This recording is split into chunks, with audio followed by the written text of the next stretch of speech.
ஏற்படுத்துறது தான் இன்றைக்கு வந்து தமிழ்நாட்டில் இவ்வளவு பெரிய கல்வி புரட்சி ஏற்பட்டிருக்கு. நீங்கள் கல்வி இல்லைன்னா எதுவுமே சொல்ல முடியும். இன்றைக்கி நம்ம உட்காந்து பேசிக்கிட்டு இருக்கோம்னா வெள்ளை சட்டை போட்டு கல்வி தான் காரணம். இல்லைன்னா எங்கேயோ ஒரு இடத்துல நம்ம வந்து ஆடையோ மாடையோ மேய்ச்சிக்கிட்டு இருப்போம். அவர் எங்கேயோ ஒரு இடத்துல இது காரணம் கல்வி. அந்த கல்விக்கு கதாநாயகர்கள் இவர்கள் தான். அப்போ அந்த கல்விக்கு கதாநாயகர்கள் செஞ்ச வேலை என்ன? சாப்பாடு போடுறது. அந்த சாப்பாட்டால தான் நிறைய பேர் படிக்கவே வந்தா. இதை நம்ம ஒத்துக்கிறோம். அதனுடைய தொடர்ச்சி தான் இன்னைக்கு வரைக்கும் மக்கள்கிட்ட வந்து அந்த இலவசம்ங்கிறது தொடர்ந்துகிட்டு இருக்கு.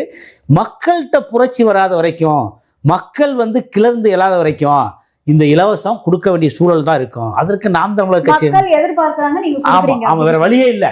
இப்போ வந்து திமுகவுக்கு இந்த இலவசம் கொடுத்தனால ஓட்டு போடுறாங்களா இல்லைலாம் சொல்ல முடியாது.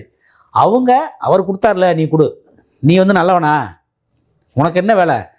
போய் மண்ணையும் மலையும் கொள்ளையடிக்கிற, டாஸ்மார்க்கில் 50,000 கோடி கொள்ளையடிச்சிருக்க, ஊரக வளர்ச்சியில் 64,000 கோடி கொள்ளையடிச்சிருக்க, நகராட்சி துறையில் 50,000 கோடி கொள்ளையடிச்சிருக்க, ஒரு 10,000 பேர்ட்ட நீ